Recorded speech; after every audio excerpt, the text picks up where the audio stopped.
everyone, welcome back. This is going to be our inflation night. It's going to be a very interesting one. I think we already are looking at a little bit of a movement in market right now. But yeah, welcome back to news trading session number 3. We're going to go through with the final CPI numbers for 2024. Well, obviously December numbers are still going to be released in January. But it is what it is. This is going to be the last inflation number before the interest rate decision on the 18th. So let's get this started. Hopefully audio is coming through okay. Let me know if there's any issues with the audio and we'll get that sorted out. But things on my side seems to be pretty good.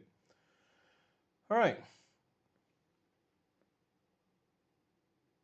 That when teaching proper steply, I'm coming to, okay, I'm not sure what's going on here, but we'll go through as much detail as we can in terms of what we are going to be expecting for tonight's inflation number.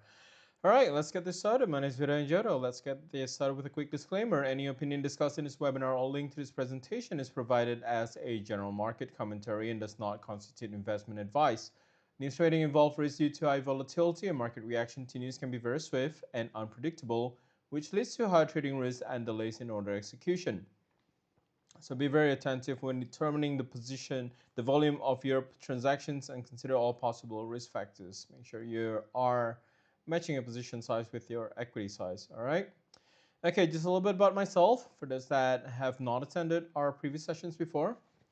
My name is Viranjaro and I've been a full-time trader with over 20 years of experience, 22 to be exact, 23 in about 2 months' time. And I've been a professional trading coach and technical analyst since 2007. And my expertise is in the Ichimoku Kinko technique, which is a Japanese shouting techniques, which we have covered in this channel before. So feel free to look it up in the channel after the session if you want to learn more about that. And I've also been invited as a guest speaker at Trading Investing Expo across Australia, Investor in Singapore, as well as the ATAA and the APTA conferences, which is the Australian Technical Analysts Association. All right. As per usual, there are going to be bonuses for participants tonight. We're going to give you the code to double your deposit. And make sure you use the code because it is expiring this month. You only have about 2 weeks to use them. And you should already have access to a private Telegram channel if you have attended our previous sessions, or if you registered through the website, you should be receiving that on your email right now. Okay, so this is a code to double your deposit bonus. That's non-farm 2024. Again, the code is expiring on the 31st of December 2024. So make sure you use the code. Otherwise, yeah, it's going to expire. All right, code is non-farm 2024. Okay, so as per usual, we're going to go through with some theories first for those newcomers here. I think someone's already asking about, how to teach them properly and stuff like that. We will go through that. I'll talk more a little bit about inflation numbers and while we're looking at the CPI, why is it so important? Okay.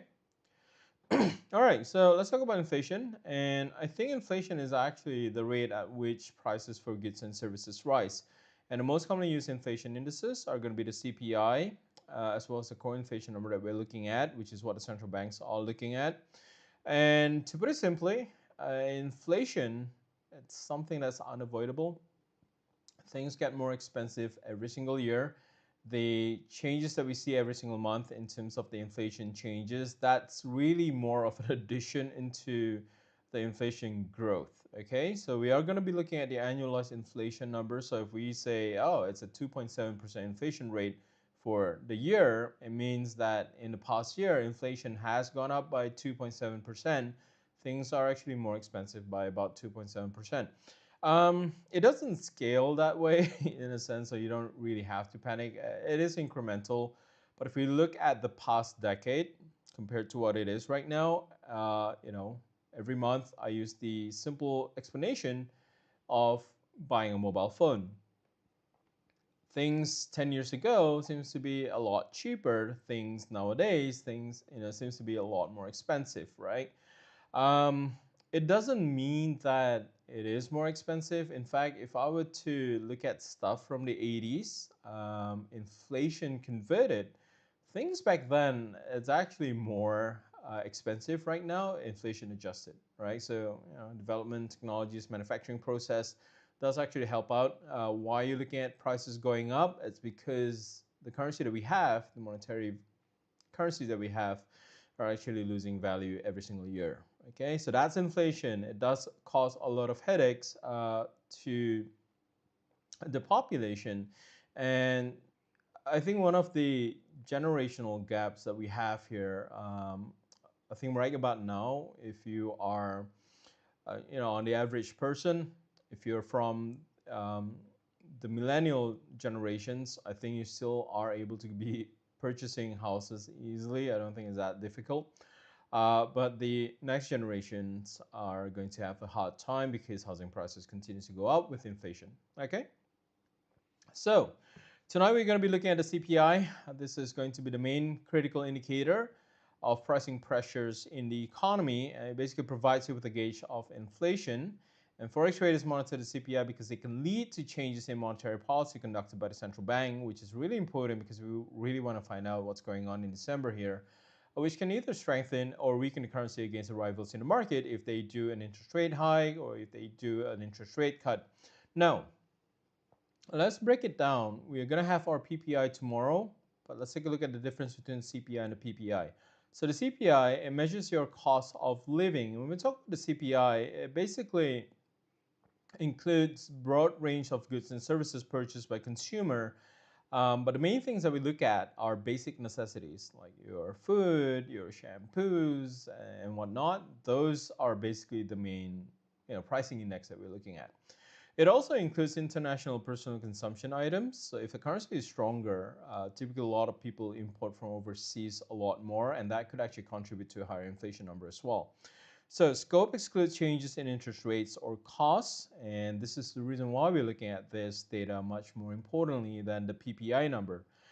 So CPI is basically how much you pay for consumer goods. The PPI, it's basically how much it costs to produce that goods, okay? So the logic behind this is if CPI drops, PPI might not drop with it. But if PPI goes up, CPI typically goes up with it as well. So the PPI actually measures real growth in terms of output, in terms of production, and it includes items produced for personal consumption. It does not include imports, and it also encompasses services with prices including an interest rate component. And this is probably the reason why it's not really causing a lot of impact into the market, because there are some interest rate component priced into the PPI. So if PPI goes up because interest rate was high, it's common sense that it will actually go up with it, okay?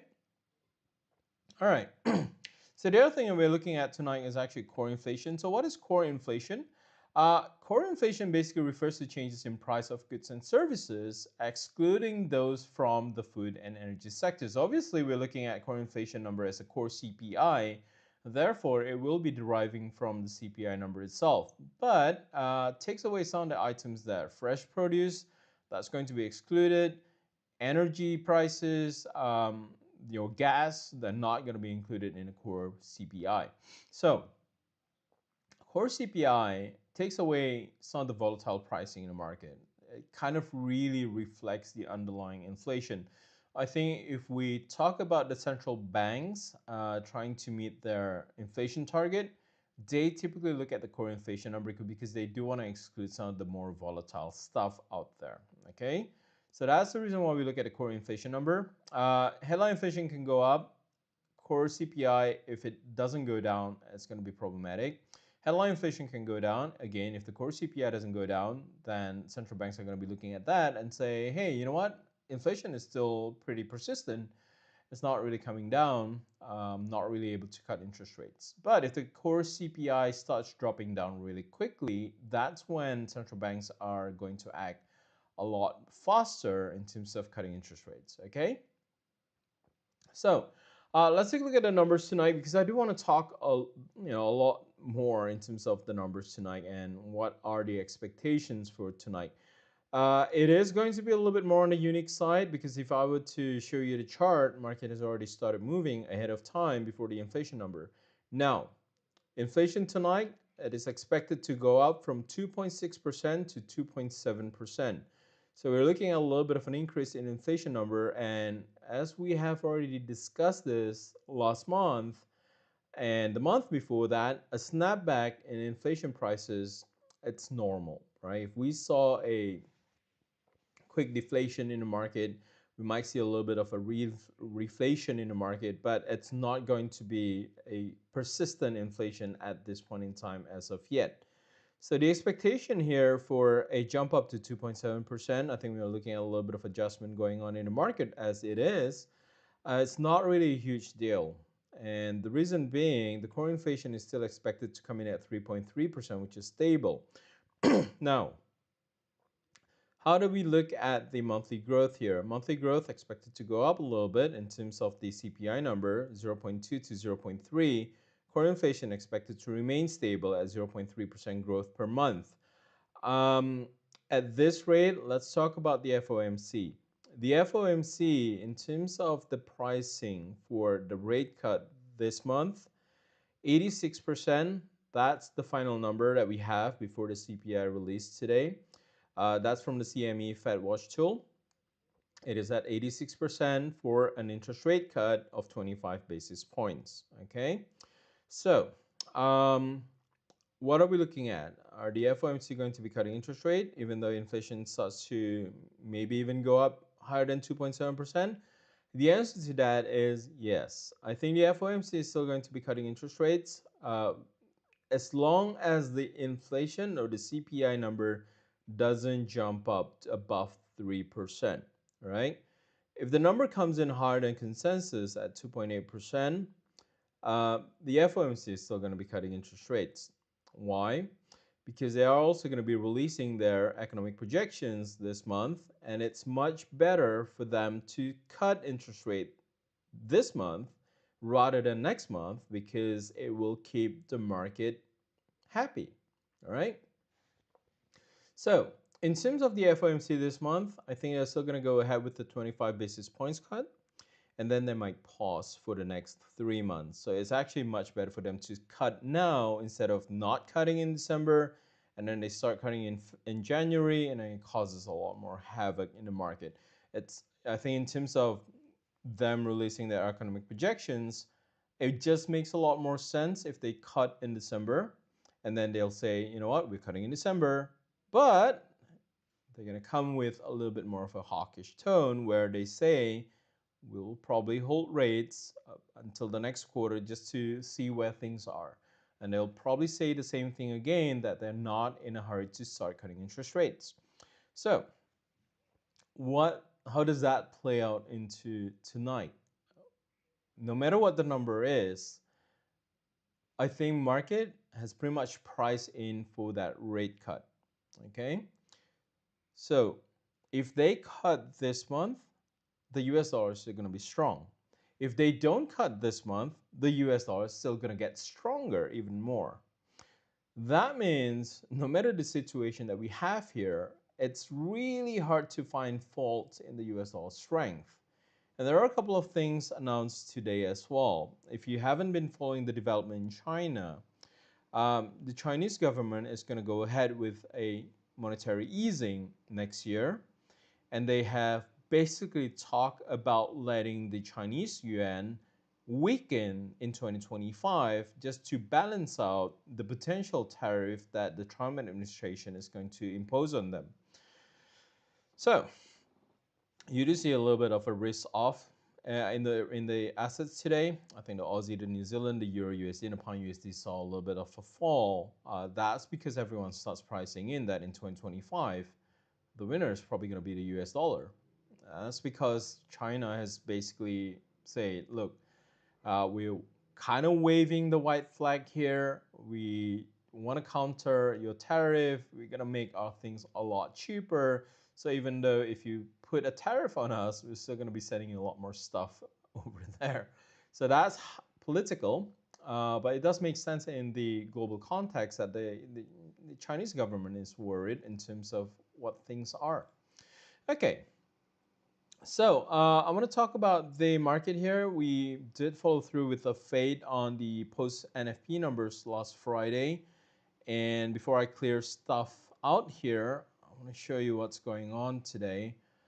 We are looking at volume decreasing, but we are also looking at the market being in a very volatile situation. I'm not sure if we can actually straddle the market today, We're not looking at that accumulation phase. We're not looking at that corridor of volatility. We might try to go into the 50 minutes time frame and look for a corridor of volatility, but I'm not looking at that at this point in time. In fact, this is not really in a sideways market condition. I think we are looking at a little bit of a market flattening up to be more of a triangle here.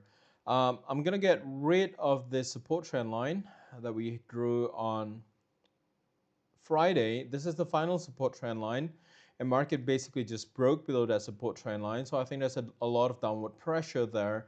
These are the two trend lines that we talk about on Friday. I think position-wise, I think a lot of you has been profitable from that Friday trade, but we're going to be looking at a fresh trade tonight. If you have some leftovers, I would say keep it. But we're trying to figure out what's going on here. Are we able to straddle the market? And to answer that, on the pound USD, it's going to be really tricky. We're not looking at a corridor of volatility that we can take advantage of at this point in time, at least on the pound USD. Now the Euro USD, same thing. This is on the hourly time frame. You can see the pressure there.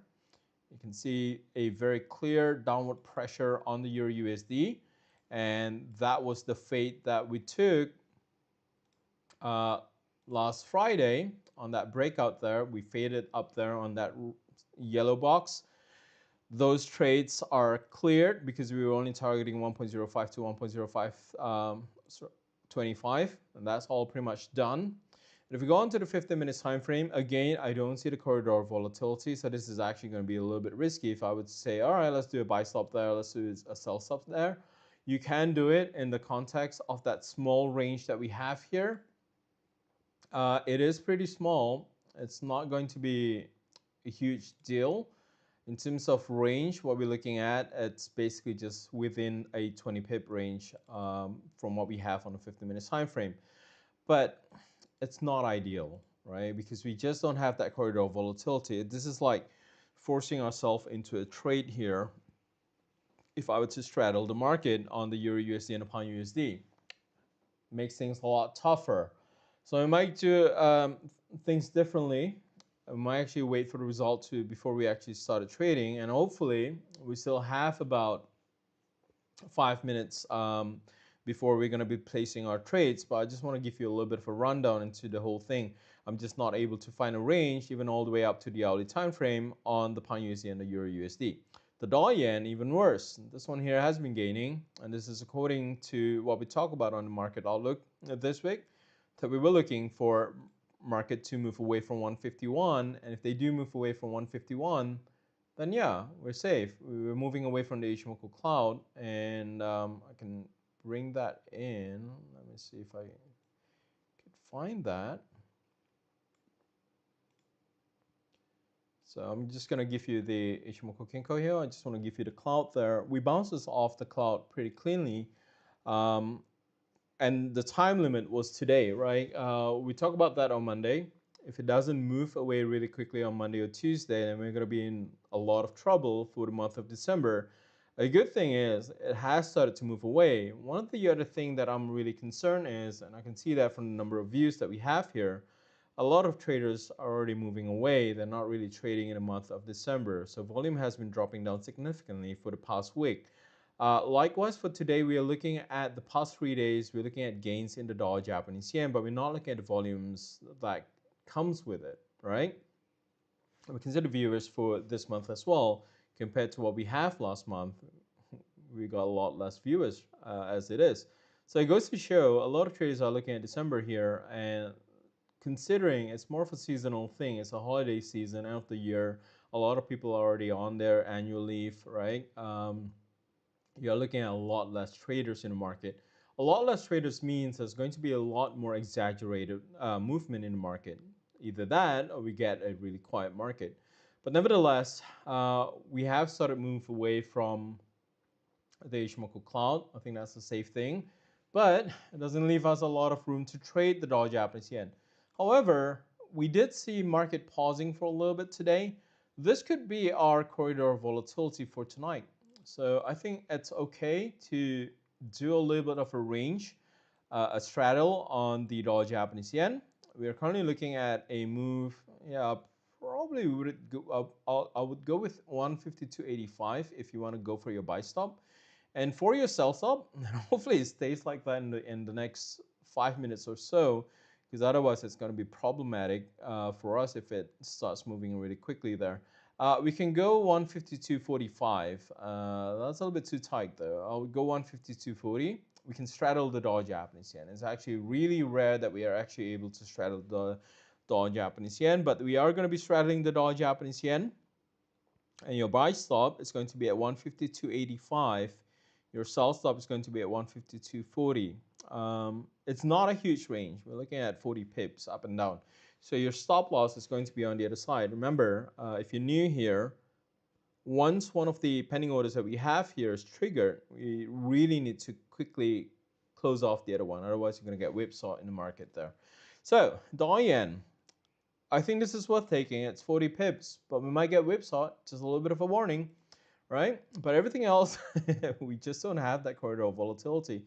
Not that we have here. This is Aussie USD on the hourly time frame. We already see that drop happening post that dovish comments coming out from the RBA yesterday.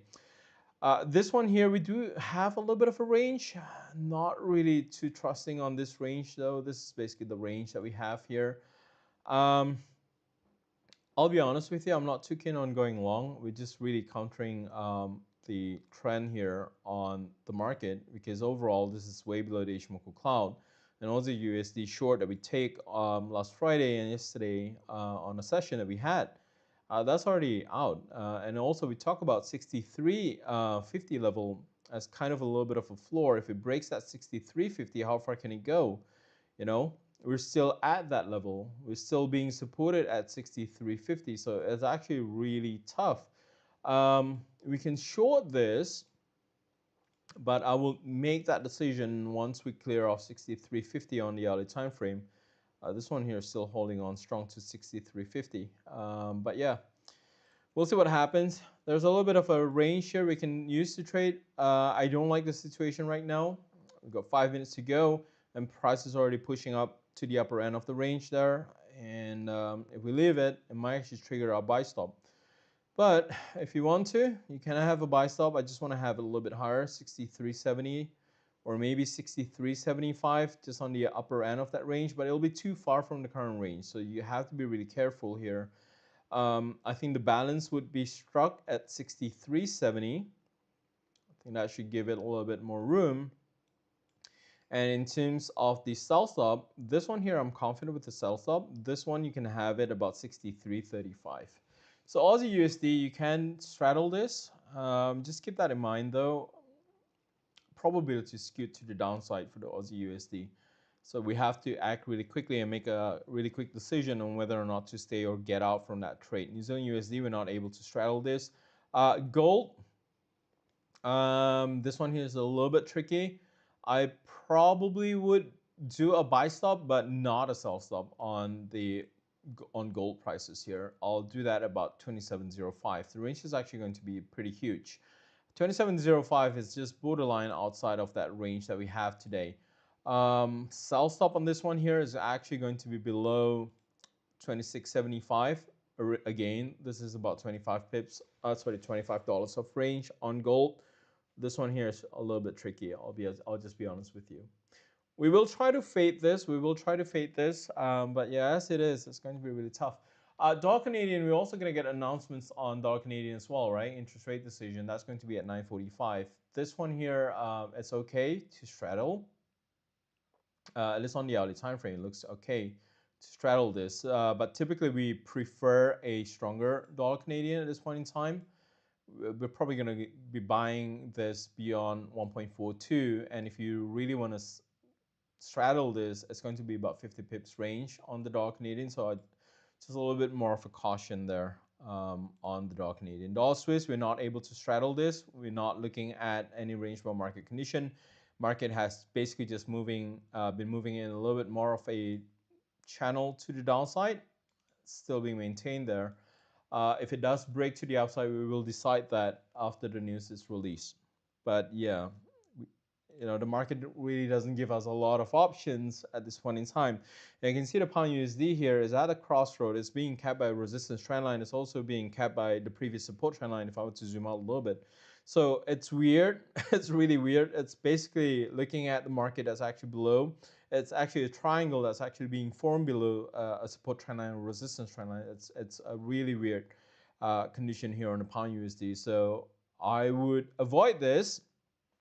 I still think we're still going to be looking at a potential dollar strength here if inflation does come in as per expected. But if not, it's really tough. Doesn't give us a lot of options, because if inflation comes in lower, rate cut is still going to happen. So what gives, right? Inflation goes up, rate cut is still going to happen. I think market is just expecting a rate cut to happen anyway. I'm just not sure how the market reacts to this, because 86% has already been pricing in for that rate cut. And you can see how the pound USD and the euro USD has started to weaken with that rate cut expectation. So it goes to show that there's a lot more confidence in the US economy and the dollar strength as well. All right, data's going to get released in about 2 minutes time. I'm just going to go through the chat there. Morning, Chucks. How are you? Any positions that you have or you're looking at? It's good to see you, Chucks. Always good to have you. All right, so dollar Swiss, I would wait, William. Dollar Swiss, I would really wait for dollar Swiss, and that's what the reaction is, because it's never going to be too late for dollar Swiss, in all honesty. All right, so we can look at that, and how do we want to process this information? Doesn't really fall into a bullish flag either, so I'll play it safe. I'll see what happens here with the numbers, because I really need to break down the numbers here. Again, the best case scenario here is for inflation to jump up above 3%. That we're not going to put, if inflation comes in at 3%, then I think we're not getting a rate cut in December. FOMC is going to use that and say, look, we don't need to cut. Everything is still strong. All right, so again, we're not able to straddle the pound. You can see how if we were to straddle the pound right now, it would probably trigger our buy stop and sell stop as it is. It's a pretty precarious situation here. All right, inflation numbers will get released soon, in a moment now. Keeping an eye out on this one here. We have Aussie USD dollar, Canadian dollar, yen, and gold. We've got 4 trades to monitor. And on everything else, we'll look after the breakdown of the numbers that we have here. We might not even get a movement in the market. Remember last CPI numbers? We didn't get anything. It was just a pretty quiet market. All right. Market's starting to move. And there we go. Off running. We triggered dollar yen, Aussie USD. I'm going to close out the Aussie USD here and the dollar yen, and then we'll break through the numbers here. You can see what's going on. Okay, we just got whipsaw on the dollar yen. I'm not able to close it out, but we got a little bit of a whipsaw.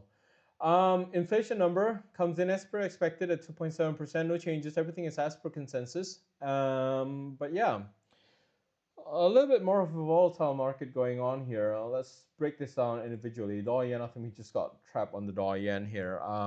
Might close out dollar yen. There's no point holding on to this position. Aussie USD, we got triggered for a buy. Not really too confident on this one here. Again, we just don't have that range of volatility, the corridor of volatility that we're looking at here. This one here is stuck. We're not looking at a lot of price movement. Numbers are good. As I say, I don't look at the numbers and say like, hey, what are we expecting? Are we expecting a weaker US dollar or whatever? Not. Number was pretty much as per consensus. We do see a little bit of an uptick on the headline inflation number, so I think it's still going to be a win-win for the US dollar. But yeah, I need to look at the breakdowns of the numbers here. But looking at the initial price movement here, I don't think this is actually tradable. Again, dollar Canadian, even if you straddle the dollar Canadian, which is basically down there, it's not going anywhere. So I'll probably just close out the dollar Canadian trade. I don't think this is actually really interesting at all. Gold prices stable. Look at that. We basically got the same scenario like last month. We don't actually see a lot of hoo-ha on the whole inflation number here. Again, the reason being is market has already been pricing in for that rate cut anyway. So the number today, it doesn't really cause a lot of impact. I don't think it actually has a lot of significant meaning at all. So straddle on this gold here? Nah, we'll probably get out from that. All right, let's go and analyze this. So what we can pick up here. So what are some of the key levels that we have here? Let's take a look at the Euro USD. This is currently being rejected at the pivot level here. Really strongly supported at the support one. Again, that's more in line with what we were looking at on the outlook on this week. Is that price is currently still stuck in that order block there. So between 1.05 to 1.0550 is actually going to be tricky. And this is the reason why with the NFE numbers, we don't want to target beyond 1.0525, 1.05. That was kind of the limit, and that's basically the limit that we have here. All right.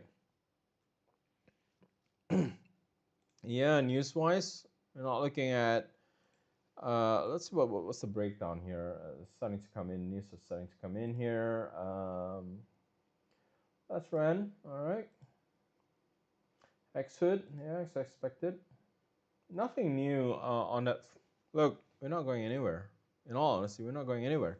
What do you want to do with this one here? Let's just wait. We'll probably wait for the 15 minutes close to kind of figure out what's really going on. I can try to go into the 5 minute time frame and try to kind of pick up signs on what we can do here.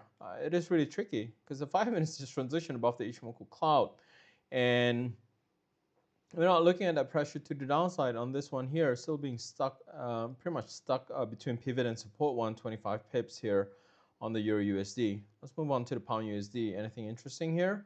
Well, the Pound USD, we still have positions, leftover positions. We scaled in about 4 times on Pound USD ever since Friday.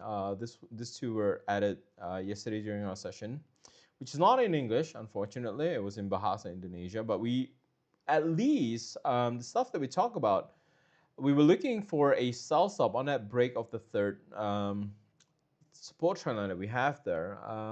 But yeah, on the other time frame, it is a little bit tricky. Price is actually below the Ichimoku cloud, and I'm just trying to find moments on how to actually navigate this. We're finding a lot of tough resistance up there at pivot 1.2750, but at the same time we're not looking at the Pound USD pushing below 1.27, which is really critical because if you're looking at the strong US dollar versus the sterling, we really want to see that break below 1.27. We're not looking at that, and let's see what happens. I'll wait on a 15-minute time frame. If there's that price rejection there at 1.2760, then I would go ahead. I'm just not able to enter this as it is because it gets really tricky. Where do we want to place our stop loss? Because if I were to short now, the logical stop loss placement would be up there at 1.2770, but it's not safe because it's still below that high that we have today. So the logical stop loss placement is still going to be at 1.2790, which is going to be too far away for the trade that we have here on the Pound USD, unless you're targeting, support 3 for today. It doesn't make sense, right? So we'll wait. Not really in a hurry on this one here. All right, entering sell on dollar Canadian. Let's take a look at dollar Canadian. I don't think we can actually go with dollar Canadian. It's flat. You're not going anywhere. If you go in for a short on the dollar Canadian right now,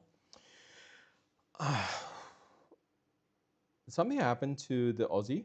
I think it just hits. All right, this is on the dollar Canadian, and you can see on the 15-minute time frame is actually still being held by the Ichimoku cloud that we have here. If you go on to the hourly time frame, this is the scale of things that we're looking at for the dollar Canadian. Still, you got to be really careful with dollar Canadian here. The expectation is for a 50 basis points cut. If we don't get a 50 basis points cut in about an hour's time, then yeah, I think the dollar Canadian would actually drop. But if we get that 50 basis points cut and there's more coming from Bank of Canada, it could actually send the dollar Canadian up really quickly. So trend-wise, I don't think shorting dollar Canadian is actually a good decision at this point in time. And also looking at the range that we have on the dollar Canadian, uh, we're still stuck with the range that we have here. We're not looking at any strong movement. We're still contained by that corridor of volatility. So it's really tough. If you do short dollar Canadian, I would say half your stop loss at 1.205, 1.210. You have to have that stop loss, otherwise you're putting yourself at a lot of risk. At any chance to reset previous level before going bullish for gold? Okay, this is a really interesting discussion for gold here. Again, the warning that I have with this week so far is that if this is inside the Ishimoku cloud, it's actually going to be really tricky. I don't think this is actually going to come down to test support about 1.2604, maybe on the daily time frame. We're very close to resistance. We are very close to a bearish order block, 1.2710 to 1.2725. If we were to look at this on the early time frame on gold, these are the conditions for gold. I don't think this is actually going to come back down to 2687 at this point in time. I think this is still just going to grind up towards that 2710. The problem with going long right now for gold, your stop loss is going to be at 2675. Your maximum target is going to be 2725. It's not going to be a 1-to-1 risk reward ratio. I don't really think it's actually worth that push there. Okay, so in terms of this pulling back, I don't expect a lot of movement for gold, in all honesty. Okay. All right. What about pound? We did talk about pound just now, didn't we? So we'll wait. I'm not in a rush. I'll wait for about 5 minutes. Once the 50 minutes is closed, then we'll take a look at that. How can we not learn in detail about Ishimoku Cloud? We have done sessions on this one here. You can go to the channel and search for Japanese charting techniques. So you can type in Ishimoku Kinko Heel. We did a pretty deep dive into that. I think we had, about 4 or 5 sessions on the Ishimoku. Should we fade? Inflation headline increases. Well, it's still as expected in terms of range. I don't know. I'm waiting for what price can give me in the next 5 minutes. I know this might sound boring to you guys, but I just don't like opening a position blindly. It's just not that wise, especially in December. And in the context of, as I said, market doesn't care about the CPI numbers because the Fed is likely going to cut that interest rate in December, regardless whether the CPI goes up or CPI goes down. What do you expect for dollar yen December after this? Dollar index for December after this release. I still expect the dollar index to kind of strengthen for the rest of December. As I said, the comments that we have from the FOMC is this, right? I'm not speculating, but this is from experience. This is probably what they're going to be saying. We're going to cut just because we want to stay ahead of the curve. And they'll say that, we're not really in a hurry to cut further. Therefore, if they say that, that means what they're trying to say is we will pause, we'll wait for 3 months, we'll review after 3 months, and that's going to be included in the new dot plan that's going to be released on the 18th of December as well. So the new economic projection is going to reflect that. So everyone's just going to look at that. And I think it's a really good decision because cutting now, having the market be happy to wrap up 2024, and then they'll pause. I think that's the best option for a lot of traders, at least to wrap up 2024. That's what I can say. So yeah, I still do expect our index to kind of strengthen a little bit. We do have a little bit of a resistance for our index. Obviously, this one needs to clear 107. But if we can clear 107 in the next week, then yes, I do expect the remainder of 2024 for us to actually see a stronger dollar index here with the potential to come back to 107.50, maybe 108, right? Maybe 108. Is there any interest from the U.S. government to keep the dollar strengthened in the context of U.S. net export deficit, debt ceiling, and Trump trade war tariff?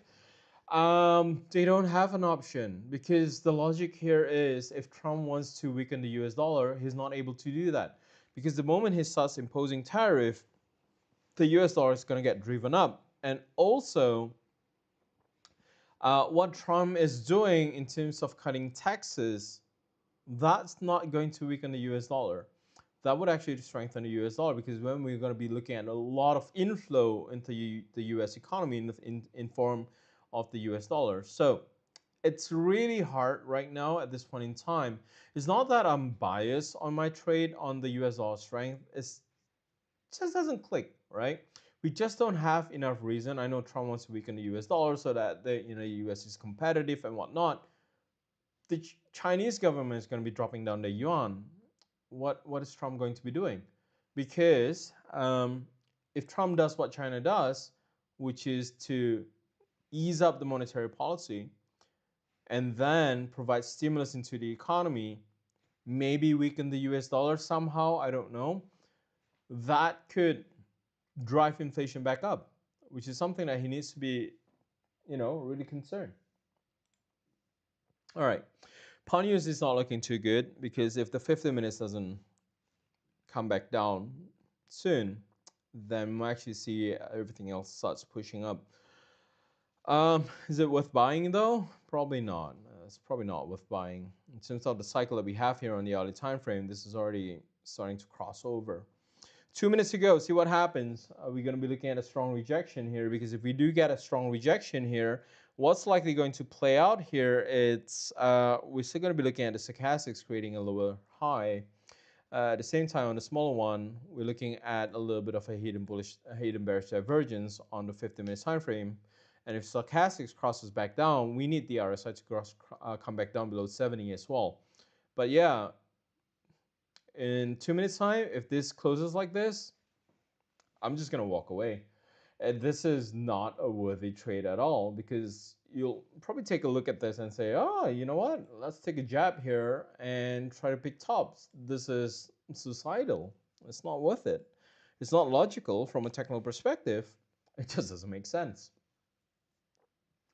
So that's the pound USD. Let's monitor everything else here. Let's take a look at the Euro USD. 1.0528, still being capped by the pivot that we have here. I'm probably just paying attention on this one here. Let's see how strong this run is. Because if it closes like this, and ideally if it closes above the pivot, then we're probably going to be looking at a little bit of an extension to the upside here. Maybe it's going to be capped at about 127.2. Price is going to get there. If it closes above pivot, in about 4 or 5 hours time, there's a limit all the way up to resistance 1 at 1.0550. Does that help the situation at all? No. It's going to be capped at 1.0550, and Euro USD, as I said, as long as it's trapped inside that 1.05, 1.0550, it's still going to be here inside that red box. What are you going to do? So it's not ideal, and it's very rare that we get a situation like this, but there's a lot of risk involved here. It's not a lot of risk. It's just that there's no setups that we can take. On the back of news trading itself, we don't have that corridor of volatility. We just can't do anything on this one here. All right, so let's see what happens here. New candles should be forming any moment now. I wouldn't go for a buy on the Euro USD, in all honesty, because if I were to go on a buy here, I'm just waiting for candle to close on a 50-minute time frame, which is already closing. If I were to buy here, my stop loss is going to be here. Where's my target level? 1.0550, which is there. Risk to reward ratio, it's nearly 2 to 1. Doesn't click. Doesn't click. I would wait for this one to fail. I would honestly wait for this one to fail. Maybe the hourly might come back down below the pivot level. If the hourly comes back down below the pivot level, I'll stay with you for, maybe 2 minutes extra, just in case if we get that situation, and we'll enter a fade. But as it is, I'm not able to do anything on this one here. I don't think we are able to fade this one here. Dollar yen being rejected by 152. Let's see where this is actually pulling back down. Is it going to be well supported at 152, or is it going to go down to the pivot? Is it going to go down to the support one there? Is the stochastics going to get exhausted? A lot of questions, right? But technically, this is still in a very strong uptrend. So ideally, ideally, I would go for a limit order. So let's do a limit order on the dollar yen. Dollar yen makes a lot more sense. If I were to limit order the dollar yen, I would go with a buy limit about 151.75, right? Just a little bit lower there. If it triggers, good. If it's not, it's all right. Where's my stop loss going to be for dollar yen? I'm not risking too much. 151.45. That's my stop loss. I wouldn't go any more than that. Target level, I'm definitely going to be targeting higher than 152. Obviously, this time around, if we are buying back at that level, I'll be targeting 153. So this makes sense, all right? The risk reward ratio is like 124 on dollar yen. This is a trade I would take. This is not a hard trade on the dollar Japanese yen. So let me just highlight that for you guys here. We want to go for a buy limit. We want to go with 151.75, right? Stop loss is going to be 151.45. And your target is going to be 153. This one here, I like this. Risk reward ratio is 124. This is a great setup. 30 pips to get in on the dollar Japanese yen, I would take that anytime. Why not put the stop loss below that low there, about 151? It'll be too far. Because what we see here is that there's no close below 152, 150. So by right, price should bounce off before it even touch 150. By the time it touches 150, the setup would already fail, because then it will transition below the Ishimoku cloud on a 15-minute time frame. On the other time frame, it will transition below the pivot level. It's not ideal. So this is a good setup. I would keep this. I would go with the limit order that we have here. This is already post CPI anyway, so this is still gonna work for you tomorrow, Friday, doesn't matter. 25 pips to get in on the dollar Japanese yen, I'll take that any day. Dollar yen, I like this setup, all right? So your buy limit is going to be at 151.75. Your stop loss is going to be at 151.45. And your take profit is going to be at 153. Let's take a look at the Aussie USD here. We're not going anywhere. Are we stuck here? I think so. Let's wait a little bit. Let's see if I'm going to get some break even there. I think we got dragged up a little bit in terms of the buy stop here on the Aussie USD. But I might actually close out the Aussie USD because I like the rejection scenario on the Aussie USD, Euro USD, and the Pound USD. All right. So Aussie USD here, we're currently at the Kijun Sen. If I go onto the 15-minute time frame, would I fade? Yes, I would fade this. All right. So I'm gonna close out on Aussie USD. I'm gonna short it. The stop loss is going to be here, about 17-20 pips. So about 63.90. You can go 64 if you want to. I don't think it's actually really a problem if you go with 64, but let me zoom out a little bit to what's going on here. Yeah, I'm happy with about 63.90. Right? Target level, we're gonna go with 63.25. That's a reasonable target. 1-4 risk reward ratio. I would go for this. So we'll see what happens. But yeah, I like this a lot. Okay. So we got one trade. I think I'm gonna fade the Aussie USD. I'll wait for more information on the Pound USD and the Euro USD. But yeah, I'm looking to fade this soon. I'll wait for the hourly close. About 9 more minutes to go. As I said, I'll stand by with you guys. Once it crosses back down pivot on the Euro USD, I'll probably short the Euro USD here, which is already happening right now.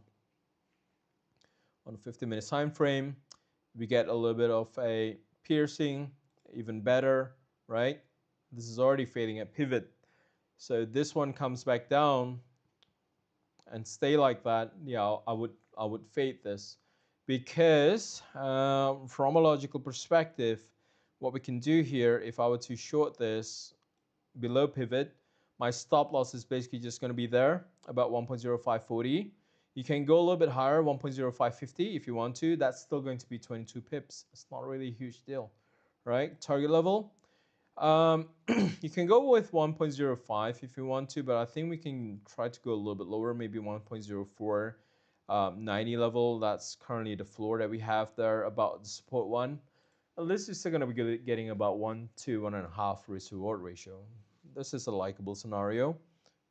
I wouldn't go long Euro USD and pound USD, regardless what happened.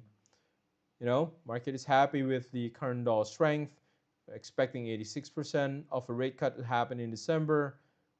Inflation is still an uptick, 2.6 to 2.7%. I just don't see a reason why the US dollar needs to weaken. Okay, all right, pound USD. I think we're stuck there.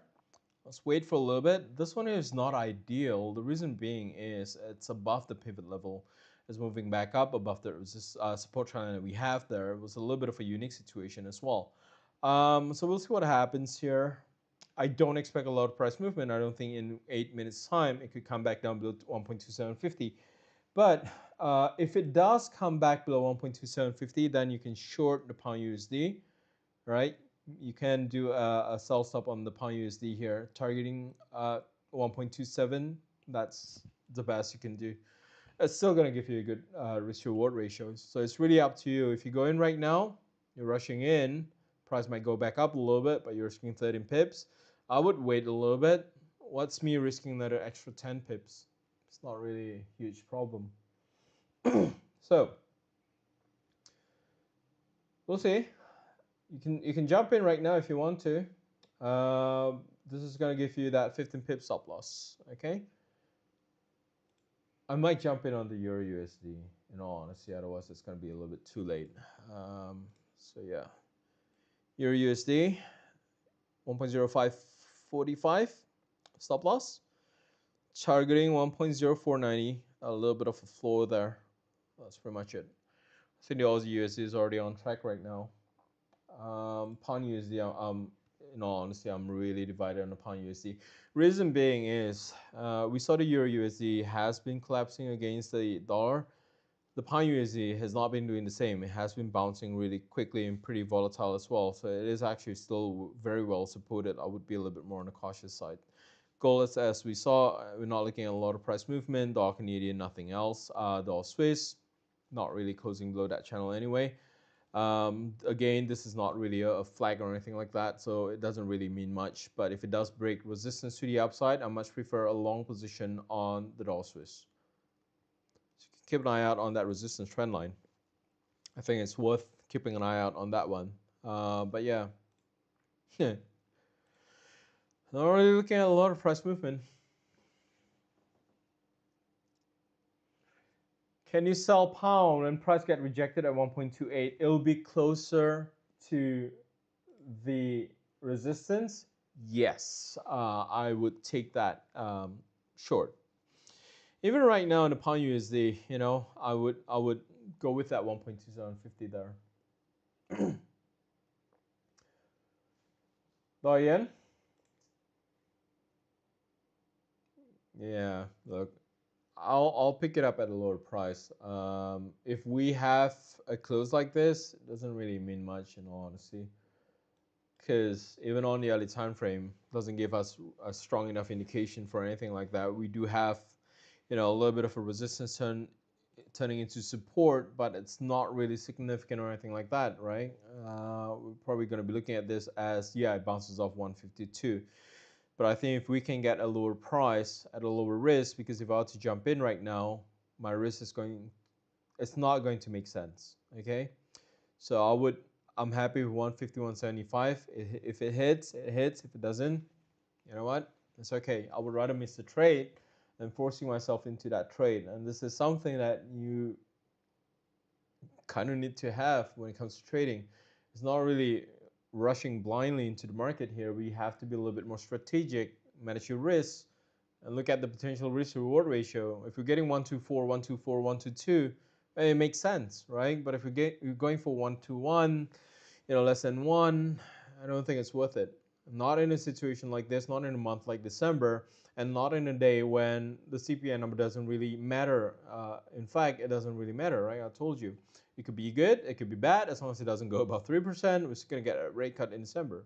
So what gives, right? Let me check the CME Fed Watch tool just to just to wrap things up before we finalize everything. As I say, I'll wait with you guys once we have that confirmation on the hourly close on the Euro USD. So the CME Fed Watch tool, this is actually really interesting. Can you guess? Let's throw it out there. I said 86% was the number yesterday. What is the number of the CPI release? Have a guess. Have a good strong guess. With the inflation uptick to 2.7% from 2.6%, what is the market expecting in terms of the rate cut from the FOMC? Give me a number. Let's have a guess here. I'll wait for a little bit. Any numbers? Is it going to be higher than 86%? Is it going to be lower than 86% in terms of the potential rate cut in December? You'll be very surprised by the numbers that we have here.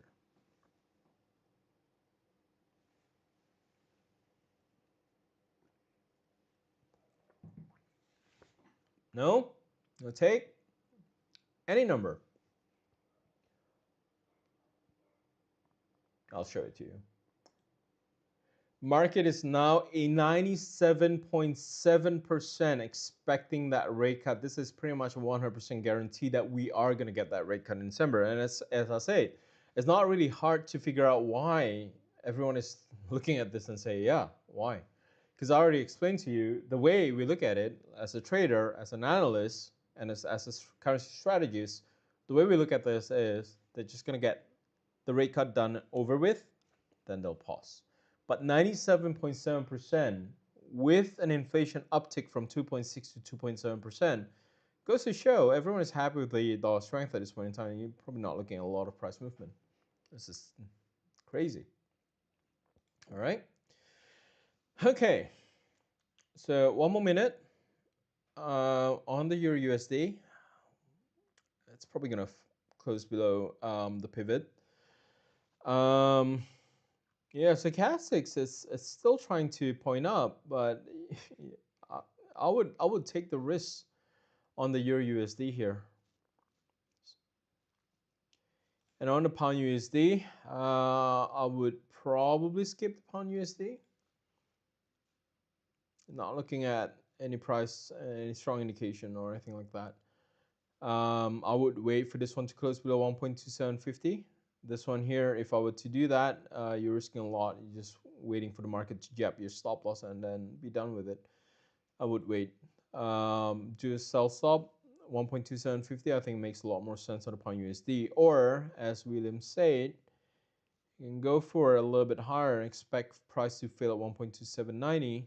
Then your stop loss is going to be about 1.23. All right, about there, which is Friday's range. The thing with this though, if you see market pulling back up to post NFP level, it doesn't make sense. In all honesty, it doesn't make sense. So pound USD, I'm not taking that. Euro USD and everything else, I think we are pretty much okay. Stock market, pretty stable. Nasdaq it's good. You're probably going to see the tech sectors increase a lot, and one of the biggest drivers today, it's going to be Google.